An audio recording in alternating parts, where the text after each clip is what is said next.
მიუხედავად ამისა, ამ ქვეყანას, აი დღემდე ვფიქრობ, ვცდილობ ეს მართლა ფენომენი რაც აქვს, რატო ვერ ვეშვებით ვერავინ, ალბათ ამოხსნა რა. რა იყო მიზეზი, რადმაც გადაგაწყვეტინა, რომ ასეთი წარმატებული კარიერა დაგეტოვებინა საქართველოში და წამოსულიყავი ემიგრაციაში? ერთ სიცოცხლეში მოვასწრო ბევრნაირი ცხოვრების და ვერსიების გავლა რა.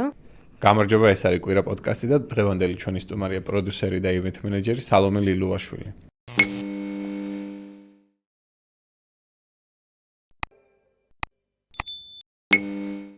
სალომე, გამარჯობა. ძალიან დიდი მადლობა, რომ გვესტუმრე.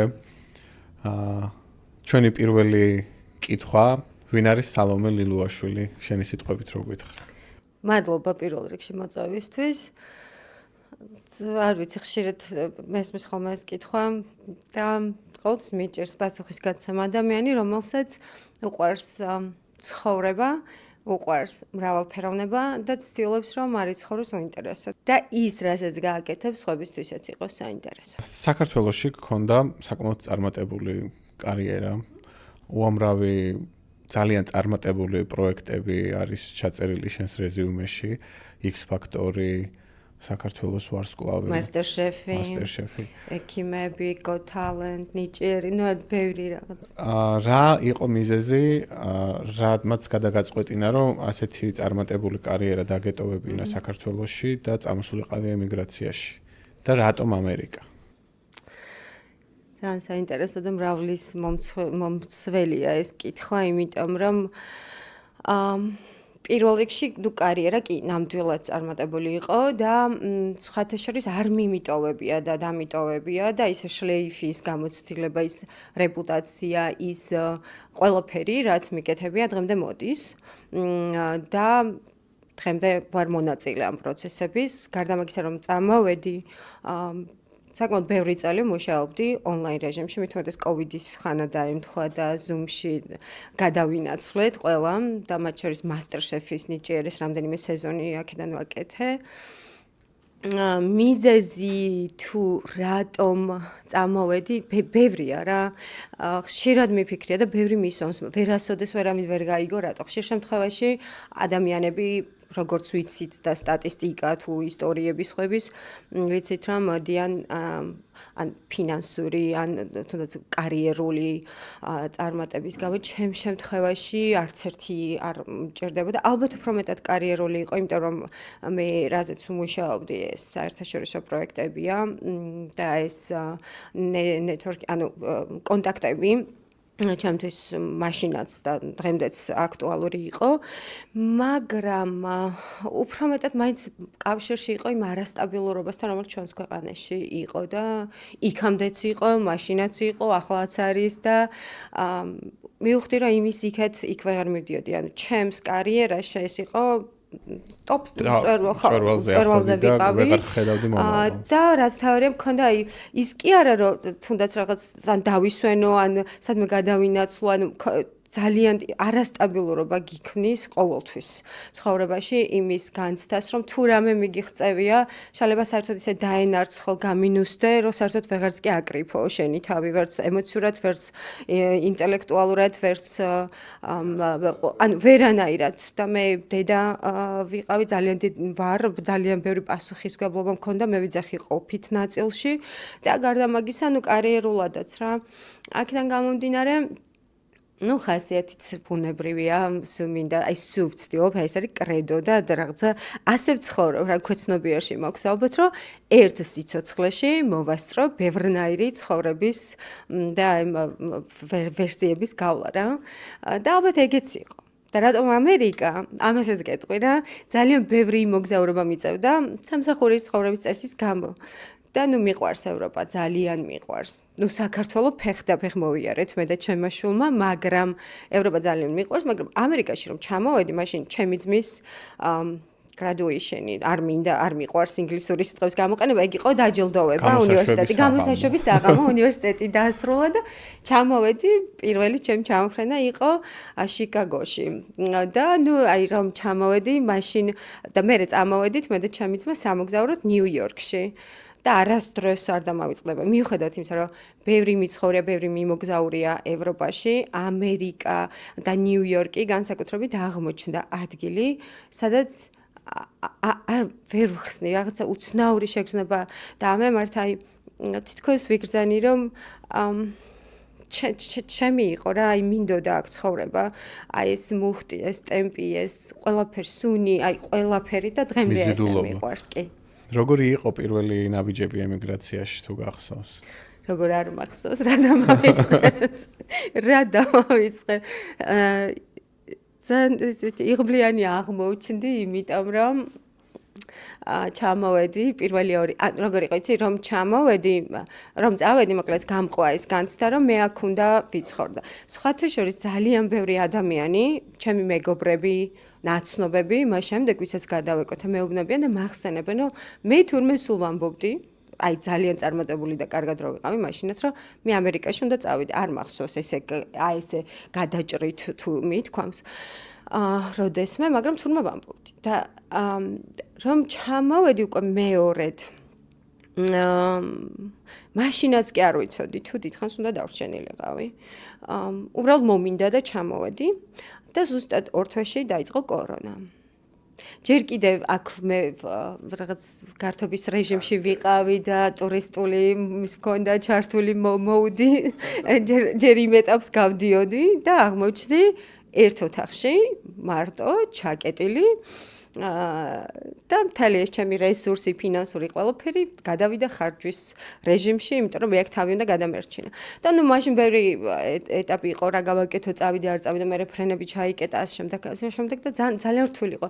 სხვათა შორის იმდანაც დიდი სტრესი იყო დღემდე, როდესაც მესმის ამ სირენების, ან სასწრაფოს მანქანების ხმა, ცუდად ხვდები, ნუ აი გახსენდება ის პერიოდი. იმიტომ რომ მაშინ ხოლ ჩემთვის ეგ იყო.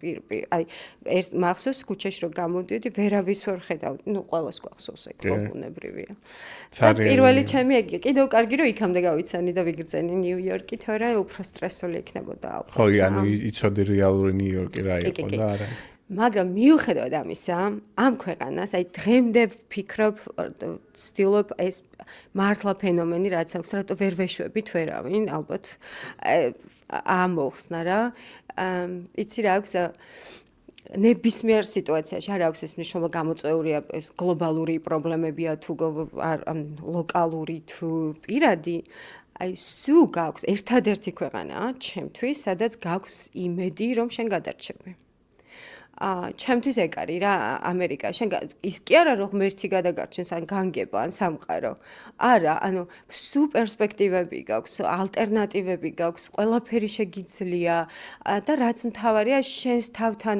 იმდანად მოდიხარ კომფორტში ანუ მე მგონია რომ ეს არის ქვეყანა განსაკუთრებით ქალაქი რომელიც გაძლევს საშუალებას რომ ძალიან სწორად ჩასახლდე შენს ტყავში რა შეიძლება ვიცხოვროთ მთელი ცხოვრება სხვა ქვეყნებში ძალიან კარგ გარემოში მაგრამ ეს ვერ შევძლოთ რა ის ჭურჭელი რაც გვაქვს აი მოვირგოთ და იმედი გქონდეს და რაღაც კარგად ვიყოთ აქ ამაში რა თავში კომფორტულად და ამ კონდიციამდე რომ მიხვიდე ძალიან ბევრი ეტაპის გავლა გვიწევს ყველას ახალს არაფერს არ ვამბობ აი ყველამ ვიცით ხო მაგრამ ანუ მოდიხარ რა ბოლოს ამ კონდიციაში და მე ხვდები რომ განსხვავებით აი ისე ვიქწავალ რატო წამოვედი საქართველოდან ჩემი არც წარმატება არც მიღწევა არც ცხოვრების ჩემზე აღარ იყო დამოკიდებული და ის რაც მიკეთებია მიშრომია მისწავლია შეიძლება და ნებისმიერ წამს ვიღაცის გამო ვინც მოვიდა წავიდა მოვა წავა უბრალოდ აღარ ყოფილიყო აქ არ გაქვს ეს განცდა ამის შიში რომ ერთადერთი ქვეყანაა სადაც იცი რომ ის ხარ რაც შეგიძლია გექნება წინაღობები პრობლემები ყველაფერი მაგრამ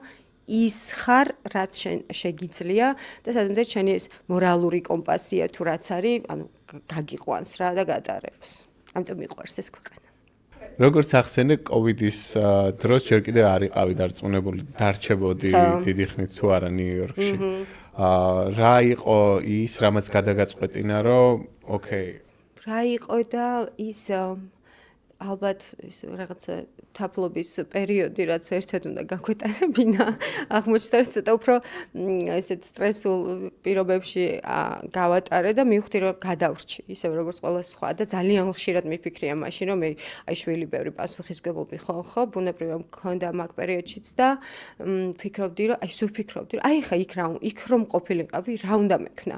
და პირველად მაშინ მივხვდი, აი წეღან რაც გიპასუხე, აი პირველად მაშინ გავაცნობიერე რომ ეს არის იმიტომ რომ არა აქვს მნიშვნელობა რა, სადაც არ უნდა ვიყოთ ძალიან მნიშვნელოვანი თუ არა გვაქვს ეს მინიმალური საბაზისო პრობლემები მოგვარებული, ჩვენ ვერც ჩვენი შემოქმედებით უნარიანობა, ვერც სიყვარულის უნარიანობა, ვნება, სიხარული, მეგობრობის, ანუ ვერ იქნება იმ კონდიციაში და იმ ხარისხში, რაც გვჭირდება იმისთვის, რომ ვიყოთ ხარისხიანები ნებისმიერ რამეში, შვილთან ურთიერთობაში, მშობლებთან, პარტნიორთან, მეგობრებთან და ამ შემდეგ რა. და მაშინ მე გადავრჩი, იმიტომ რომ ზუსტად ეგ მომცა ამ ქვეყანამ როგორც გვაცხოვრებს, მომცა ალტერნატივა, ისე რომ აი მე მეპოვა რაღაცა იმ პერიოდში სხვა მოცემულობა, სადაც ვადაპტირდებოდი და აი სულ ამ რაღაცა გარდამავალებს გაძლევს, რა სტაბილურობასაც გაძლევს თუ იპოვი, მაგრამ ეს გარდამავალი პერიოდი, როდესაც შენ ვითარდები ან გჭირდება რომ დაალაგდე, ან რაღაც იპოვე შენი საზღვრები, ხო, რაღაც უმტკივნეულოდ გადიხარ, მიუხედავად იმისა, რომ ამხელა პრობლემები გვაქვს, ხო, ყველას ეს ემიგრაციის, მგონია რომ იმ შედეგთან რაზეც გავყავართ, არაფერი არა, და მე ეს კენწეროში გვიტკბილდების კომპენსაცია ხდება, კი. თუ სწორად გააცნობიერებ და დროულად სათხარ და რატო ხდება ეს ყველაფერი. გახდა ნიუ-იორკი დღეს შენი სახლი? კი. და მანდაც კომფორტში ვარ ჩემს თავთან, შემიძლია მქონდეს რამდენიმე სახლი, რაც უფრო მეტი სახლი, უფრო მდიდარი ხარ, ასე ვუყურებ რა. საქართველო მიყვარს ძალიან, აი მიყვარს არანორმალურად რა, სულ მიყვარდა. აქ არ შემყვარებია. მაგრამ კიდევ ერთი სახლი მაქვს და ეს არის ნიუ-იორკი. სამწუხაროდ საქართველოში კიდე ერთხელ ვამბობ, რომ იმდენად არასტაბილურია ყველაფერი, რომ აქ მარტო ჩემი თავიდან და მეთან არ გამოვდივარ რა, თვალსაჩინოდან არ ვამბობ, ყველასთვის ასე, აისახება ყველაფერზე, რომ შეიძლება ავად გახდიან შენი ძვირფასი ადამიანი ცუდად გახდეს და ვერ უშველო, იმიტომ რომ არ გაქვს მაგის საშუალება. აქ მშვიდად ხარ რამე, რომ აი ხვდები ხო რა დონის საბაზი, მგონია რომ ყველას გვიფიქრია ამაზე რა. აქ მშვიდად ხარ, რომ მინიმუმ იცი რომ იმათ რომ რამე გაუჭირდეთ, შენ აქ ხარ და შენ შეგიძლია. ამიტომ ამ სახლშიც ძალიან კარგად ვარ, თუ ამ საბაზისო ნაწილს გავუყვებით. ისედაც რა თქმა უნდა ჩემი სახლია, რა თქმა უნდა გიждები და მადლიერი ვარ ამ ქვეყნის იმდენი რამე მასწავლა. იმდენი რამე მომცა, ალბათ რამდენი უნდა მეცხოვრე რომ ეს მიმეღო რა. აი ეტაპები გამატარა. გვაქვს ამდენი დრო თქვა? კი. აი მაგალითად ადამიანებთან ურთიერთობა რა. აი საქართველოში სულ მგონია რომ ყველას მაინც სტერილური გვაქვს ყველას ჩვენი გარემო, იმიტომ რომ ყველას გვაქვს ჩვენი წრე, ადამიანებიც უფრო ტონუსში არიან და სულ მგონია რომ ის იმდენ რაღაცას ვერც კარგს და ვერც უს გასაგანს ვერ აძლევენ, იმიტომ რომ სივრცეა პატარა რა. მათ შორის უარყოფითაც ვერ აძლევენ, ხო? ამიტომ სხვანაირი, აი მე რაღაც გეწყინება, რაღაცა იქნება, გაიქცევი ხან დედას ჩაეხუტები, ხან მამას, ხან შვილს, ხან იმას და ხო ხდები და აქ ეს არა გაქვს. და აი მივხვდი რომ ბოლო ნაწილში, ბოლო 5 წელიწადში რაც აქვს ხო, გავიარე ის, რასაც მთელი ცხოვრება გავდივართ ხოლმე და აი რას გავდივართ. მაგალითად, გავიარე იცი რომ მქონდა ეტაპი მე ცხოვრებაში, რაღაცა ასაკამდე, როდესაც აი ყველა მოგწონს და ყველა გიყვარს და ყველასთან გიხარია ყოფნა. მე ამის შედეგად მე მგონი რაღაც 20-იანებში დასრულდა ეგ. სხვაჭეს ამბობენ რომ 27 წელი აი ის არის გარდამტეხი ხო? ყველა სხვადასხვანაირად გამოხატავს მაგას. ეგ დასრულდა და შემდეგ დაიწყო მეორე ფაზა. მეორე ფაზა დაემთხვა უკვე ჩემს ამერიკაში ცხოვრებას, როდესაც ანუ შიში გაქვს რა წინა გამოცდილებებიდან გაქვს შიში და ვეღარ იღებ ამდენ ადამიანს ასე სტუდენტის იმ თინეიჯერობის და ასე შემდეგ სტუდენტობის პერიოდში ცხოვრებას მოაქვს ალბათ რა. იმიტომ რომ ბევრ დარტყმებს იღებ მაგ დროს. და ზუსტად ეგ იყო რომ მიუხედავად მაგისა ბოლოსკენ უკვე რომ ვამთავრებდი ამ მეორე ფაზას უკვე დავიწყეს და რა მოხდა ანუ მივხვდი რომ ადამიანებს გარდა დარტყმებისა რაღაც პერიოდი მოკლედ სიმარტოვის ფაზა გაქვს როდესაც გეშინია და მე ხვდები რომ აი ამ ყოფაში შეიძლება გამოჩნდეს ერთი ან ორი ადამიანი თუნდაც ერთი რომელსაც საერთოდ შეგიცვალოს ცნობიერება და მივხვდი რომ ანუ ადამიანზე მაგარი არავინ არ არის რა ადამიანისთვის და ზუსტად ეგ იყო ემიგრაციაში მე შევხვდნენ ისეთი ადამიანები ვინც ჩემი ცხოვრება აბსოლუტურად ამოაყირავა და შეცვალა რა და ის რასაკვირველია და გადამიყვანა რაღაცა ფაზაში რომელსაც აი ახლა უკვე ზუსტად ვიცით და მგონია ჩვენ ყველა ვართ უკვე ამასაკში ვიცით რომ ეს შავია და ეს თეთრია და თუ ჩვენ არ ვერჩევთ შავს ეს არის ჩვენი პრობლემა და ჩვენი დანაშაული, იმიტომ რომ ჩვენ ვიცით და ვხედავთ ის რომ შავია, ხო? არ გვინდა შავი, თუ გვინდა ვერჩევთ, ხო? აქედან გამომდინარე უკვე ეს ვისწავლე და ვისწავლე აქ. და ძალიან მომწონს ცხოვრების უკვე ეს ეტაპი რა. სალომე აუცილებლად მინდა შევეხო შენს კომპანიას Emolas Corporation. მადლობა რომ მომეცით ამის საშუალება რომ ვილაპარაკო. ყველაზე მეტად მიყვარს ეს საქმე. ესე იგი დავიწყეთ რომ ჩამოვედი აქ ყველა მეუბნებოდა რომ თან ხო თქვი რესტორანს და ყველა ამბობდა რომ რაღაცა უნდა გააკეთო ის ტანჯვის გზა უნდა გაიარო იმისთვის ანუ არავის არ რას ვიძახი ტანჯვასაც ჩემთვის ხო ანუ არ არის ეს იონი გზა ნამდვილად ძიძად მიმტანად ვიჭეკით აქ ყველაფერი გავაკეთე იმიტომ რომ მქონდა მიზანი მაგრამ იქ ვერ წავედი რა ანუ რას გულისხმობ სუგარეთ ვიყავი იმიტომ რომ მქონდა საშუალება რომ აი დამეჭირა სწორი მომენტი, რასაც ველოდებოდი. და მქონდა მიზანი. ეს მიზანი იყო ის, რომ ანუ მთელი ცხოვრება ხე გამოცდილება მქონდა საქართველოში სულ ლაივ შოუებს ვაკეთებდით და აი მართლა ანიდან ჰაიმდე თუ ნოლიდან სადღაცამდე უსასრულობამდე ლამის ვიცოდი ეს ყველაფერი, ეს პროცესი და მიმუშავე ამას. და მე ხო ნუ შოუ ბიზნესის აქ. თან ფიქრობ რომ უშვებ შენს თავში რომ შენს რაიმე გააკეთო მე ანუ მეორე ნაწილი გეუბნება ანუ ხარ ცენტრში რა ამბიციით თუ რა რის საფუძველზე ეხლა მახსოვს ესე თავჯექი არ ვიტყვენ ამ მნიშვნელობა აქვს ადამიანებთან ერთად და ამბობდი იცი მე ვებსტერ ჰოლში სტეფანის კონცერტი უნდა გავაკეთო მეთქი რა და მახსოვს დამცინეს ანუ განადა ამაბულინგეს გაეცინათ ალბათ კაი რა მოიცა თუ რაღაცა good luck კი ხო და მე დავპატიჟე ეს ადამიანებს ხო შეიძლება ბევრი დავპატიჟე ეგეთი. იცი რა მითხარი ხა კი გაქვს ეს უზარმაზარი გამოცდილება შოუების კეთების კუთხით, მაგრამ ეს შენი გამოცდილება იყო საქართველოში. ამერიკაში როდესაც რეალურად არ გაგაჩნია მსგავსი პორტფოლიო, მიდიხარ ვებსტერ ჰოლში და ეუბნები რომ ეს ხო არ არის ისეთი დარბაზი, რომ მარტო ფული გადაუხადო და მოგცენ. ანუ შენ მათ უნდა დაარწმუნო რომ ხარისხიან კონცერტს ჩაატარებ, შესაბამისი არტისტი ჩამოყავს და ასე შემდეგ. როგორ მოახერხე რომ ვებსტერ ჰოლი სადაც თავის დროზე მადონას, რა ვიცი, ვის აღარ Guns N' Roses. სევამობ რომ მადონას დასჯობას, ერთი და იგივე ხმის რეჟისორი ხარ. არა მარტო მადონას, მაგრამ ის პრინცი, არ ვიცი, უზარმაზარი. ხო, აი ვის არ უმღერია, მართლა მსოფლიოს სცენაა და შენი პირველი ივენთი ამერიკაში ამ სცენაზე, აი როგორ მოახერხე, ან რა იყო გათვლა იმისა, რომ თავიდანვე ამ ხელა კალიბრის დარბაზში ჩაგეტარებინა პირველი ივენთი. ეგ ხასიათი მაქვს ესეთი მართლა უბრალოდ ავდექი, მივწერე იმეილი და მივედი, დამიბარეს და მივედი. ოღონდ მთელი ცხოვრება ესე არ ასე დავიწყე ყველა ჩემი სამსახური, ასე მოხდი ტელევიზიაში, ასე ვაკეთე ყველაფერი რა. ანუ არ ვფიქრობ, რომ რამე დაბრკოლება არის თუ შენ ცდი რა, რამეს კარგავ ამაში. ძალიან მინდო და ავდექი და მივედი.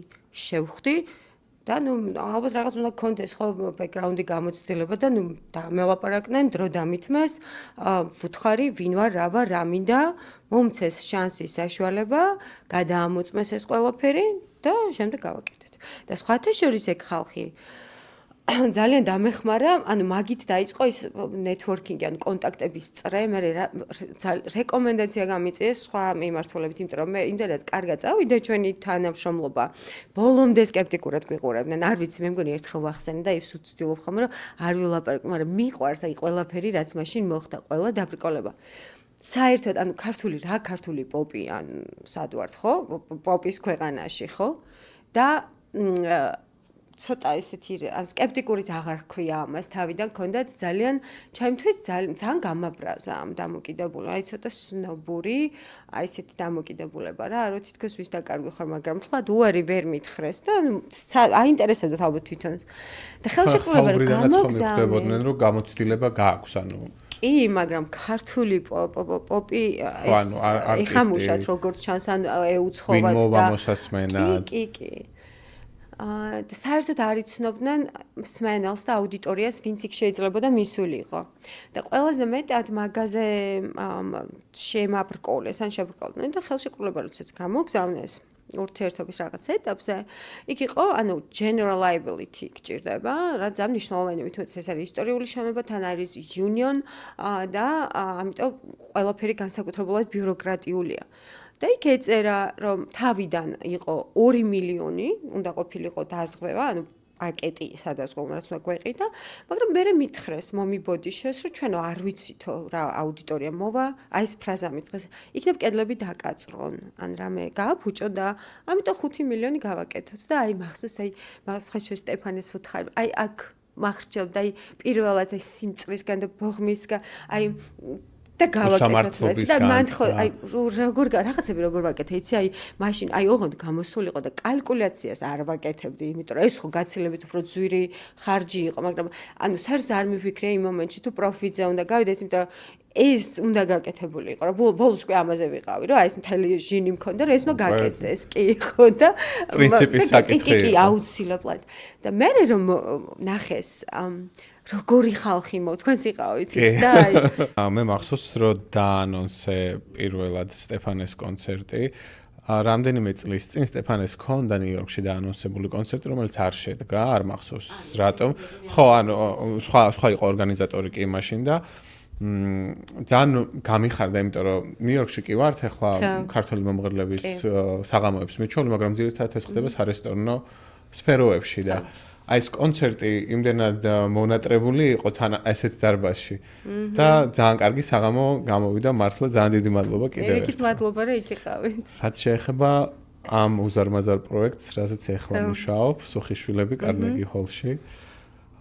მოგვიყევი კარნეგი ჰოლის ამბები. კი ბატონო.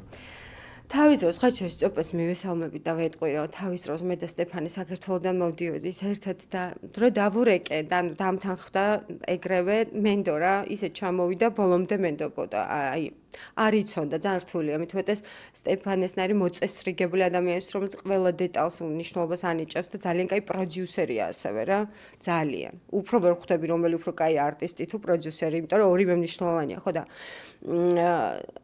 და მადლობა სტეფანეს რომ მე მაშინ როცა ვიწყებდი მან ძალიან კარგად იცოდა რომ მე აქ ვიწყებდი და აქ არის ძალიან აბსოლუტურად სხვა გარემო, სხვა ბაზარი, მეტი რისკი და ასე შემდეგ და რაღაცა თანამონაწილე აი სულ მექნება ეს განცდა და სულ ყოველთვის შანსი რომ მომეცემა მე მადლიერი ვიქნები მისი რომ ძალიან ცნობილი ერთ-ერთი ტოპ ქართველი არტისტი დამთანხმდა აი აქ დამეწყო და გამერისკა მისი სახელით ძალიან დიდი ნდობა და მე სულ მადლობელი ვარ და სულ ვიქნები და ხშირად ვეუბნები ამას იმის დამსახურებაა მე რომ ის რომ გამოვიდა მე კიდე სხვა რაღაცები იყო და თუმცა დღემდე პირველი ხალხს რაც ახსოვს არის სტეფანი და დღემდე მოვიდა უკვე მოვიდით აქამდე რა რაც ეხება კარნეგი ჰოლს მანდაც ეგ იყო ზუსტად ჩემი ამბიცია ჩემი ხასიათი იცი რა dream big ანუ აი ეს ქვეყანა კიდე იქაა ამერიკას რა რომ საქართველოში ხო შეიძლება იოცნება მაგრამ გაგიჭირდეს სადღაცას წასვლა მასშტაბი აქ შეგიძლია იოცნება იმდენი და იმხელა მასშტაბით რამდენიც გინდა ხო და რატო რატო არავის არ ვაკნინებ მაგრამ კატეგორიულად ვიცი, საიდან იწყება ეს რაღაცა ზღვარი და ზემოთ. მე უკვე უსასრულოა რა. საქართველოში იცი სად ჩერდება და მე ვცდილობ სად გაიქცე, რომ იქ არ გაჩერდე და განვითარდე. აი ეგ არის სხვაობა და ძალიან სამწუხაროა ეგ. შეიძლება მასშტაბის ბრალია. ხო და აქაც ეგ მომინდა რომ ყველაზე მაგარი არის ეს.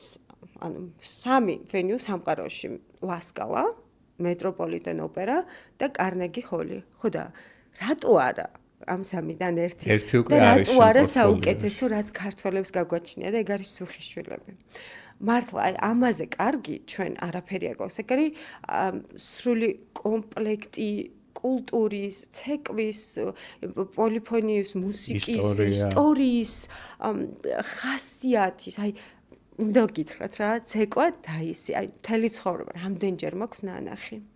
ეხა განსაკუთრებით თან რომ მიყვარს ეთყობა ეს პროექტი რომ ხან ვაკეთ ისეთი ამ და ის რომ უყურებ დედას გეფიცები და აი ქართული უბრალოდ ცეკვა ქართული რომ ვუყურებ აი მართლა გეფიცებით ამაზე სექსუალური და ამაზე ეროტიკული რამე აქტი თუ მენახოს სადმე რამე ფილმში ანუ არ მინახავს იმიტომ რომ ქალი როგორ იწევს კაცს, როგორ იქცევა, როგორი ვნებიანია, სახეში არ უყურებს და კაცი ისეთი ჟინით ეპყრობა და ახლოს არ მიდის და თან იმხელა რაღაცა ვნება და ქიმია შეხების და შეხედვის გარეშე.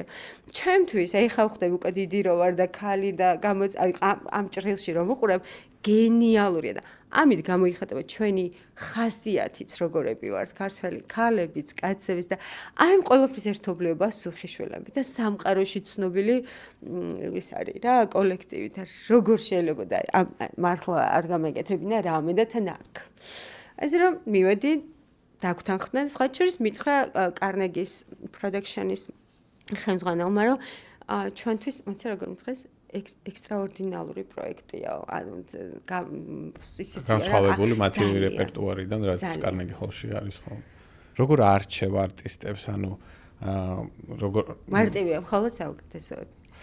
დღეს ფიქრობდი სხვათა შორის. ანუ მარტივია ეხლა. დღეს ფიქრობდი რომ მოვდიოდი რომ სტუდიაში რომ მეთქი ახლა რო სუხიშვილების აკეთებს პროექტს, ანუ სუხიშვილები ჩამოყავს.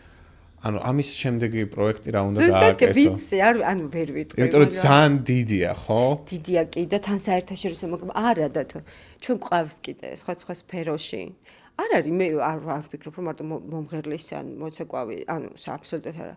ქართული ხელოვნება იმდენად და კულტურა იმდენად მასშტაბურია და ისეთი მაგარი და მასშტაბური პროექტები გვაქვს ძალიან სერიოზულ აი ესეთივე კალიბრის. ჩვენი წინასწარმეტყვი იყო ქეთა ბაღაშვილი, რომელმაც დაგიტოვა ასეთი კითხვა, ქეთამ არ იცოდა ვის უტოვებდა უბრალოდ შემდეგი სტუმრის კითხვა არის.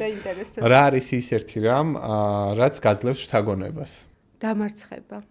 ანუ ყოველთვის ვიცი რომ თუ რაღაცა არ გამომივა, ეს რაღაცა ახალი ეტაპის დასაწყისია. და სუმინდა ქეთას მოკითხვა, ქეთე პატარა გოგოებიდან და ეხაც პატარა, მაგრამ ზოგადად ეს სუქალების გაძლიერებას ემსახურება და ხასიათა იქ ესე და ძალიან ვაფასებ ყველა ასეთ კავს, მეც ასეთი ვარ.